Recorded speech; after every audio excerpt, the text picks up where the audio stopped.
امریکی صدر Donald Trump کے امن پلان پہ بات ہو رہی ہے. اعجاز چودھری صاحب اب نیتن یاہو صاحب ابھی تک تو نہیں مان رہے جو آزاد فلسطینی ریاست کا قیام ہے. انہوں نے جو عبرانی زبان میں انٹرویو دیا ہے اس میں بھی انہوں نے اسرائیلی میڈیا کو یہی بتایا جی کہ میں تو اس پہ نہیں مان رہا.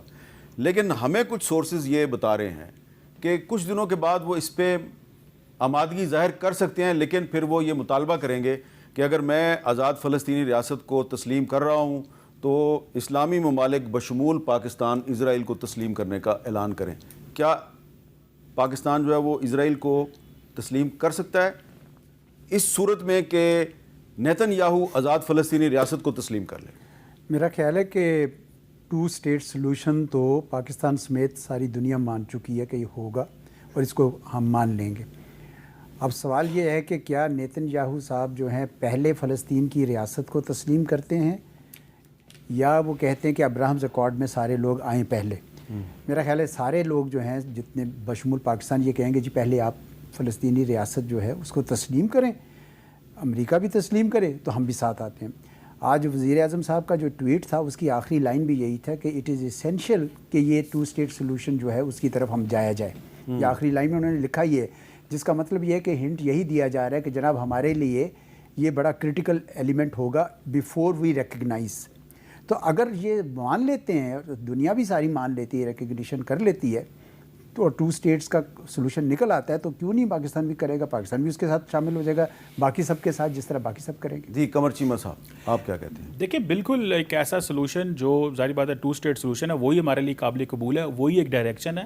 اور میں سمجھتا ہوں کہ اس وقت میر صاحب جب ہم بیٹھے ہوئے ہیں پاکستان بھی تو as a guarantor of peace بیٹھا ہوا ہے، as an architect of peace بیٹھا ہوا ہے. ہمارا بھی اس میں بڑا کردار ہے اور میں سمجھتا ہوں اس میں پاکستان کی جو قیادت ہے اس کو اپریشیٹ کیا جانا چاہیے کہ آپ کے سامنے ایک سلوشن ڈائریکشن نظر آ رہی ہے کہ آپ وہ راستہ اختیار کر رہے ہیں. دیکھیں ہمارے پاس اتنی مایوسی تھی کہ ہم اسرائیل کو خاموش ہی نہیں کروا سکتے. ظاہر بات ہے کوئی ریاست جو ہے وہ اپنا کوئی بھی کسی قسم کا لاس تو نہیں کرنا چاہتی اس جنگ میں انٹر ہو کے. تو اگر ہمیں ایک اچھی چیز ملی ہے اور ہماری ملٹری ڈپلومیسی کام کی ہے، ہماری پولیٹیکل لیڈرشپ کی ڈپلومیسی کام کی ہے، ہم as a guarantor of peace وہاں چلے جاتے ہیں یا ہم ایز اے نہیں. لیکن آپ اس کو آپ کہہ رہے ہیں گارنٹر آف پیس ہم بن گئے ہیں، لیکن اس پورے ٹرمپ کے پلان میں یونائٹڈ نیشنز کدھر ہے؟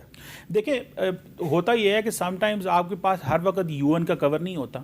سم ٹائمز جو ریاستیں آپس میں بھی تو معاہدے کرتی ہیں، تو یہ بھی ایک براڈر معاہدہ ہے جس میں for example Arab nations and international community کا ذکر ہے، جس میں اسٹیک ہولڈر اسرائیلی اور پیلسٹینین کا ذکر ہے، جس میں امریکہ کا ذکر ہے. انگلینڈ سے انہوں نے ٹونی بلیئر کو پکڑ لیا ہے. سو پوائنٹ یہ ہے کہ یہ تو تمام جو لیکن ٹونی بلیئر پہ تو انگلینڈ میں بڑی تنقید ہو رہی ہے، وہ تو وار کرمنل ہے ان کے خیال میں. بالکل اس نے جو 2003 میں کیا تھا he went for the smoking guns, وہاں کچھ بھی نہ نکلا، وہ تو بالکل تنقید اس کے اوپر جائز ہے. لیکن سوال یہ ہے کہ اس وقت جو ہمارے پاس فارمولا ہے جس کے اوپر تمام پلیئرز ایگری ہیں، کل کلاں کو اس کو باقی بین الاقوامی اداروں کی بھی سپورٹ اینڈ بیکنگ مل سکتی ہے. لیکن پہلے ابھی پارٹیز UN تو اتنا طاقتور نہیں ہے، لیکن اگر باقی پارٹیز بیٹھ کے کوئی راستہ اختیار کر لیں تو میں سمجھتا ہوں بڑی زبردست. جی ڈاکٹر ملیحہ لودھی صاحبہ، UN تو اتنا طاقتور نہیں ہے اس لیے شاید وہ اس پلان میں نظر بھی نہیں آ رہا. تو کیا یہ اچھی بات نہیں ہے کہ کچھ ریاستیں جو ہیں وہ آپس میں مل کے غزہ میں سیز فائر کی کوشش کر رہی ہیں؟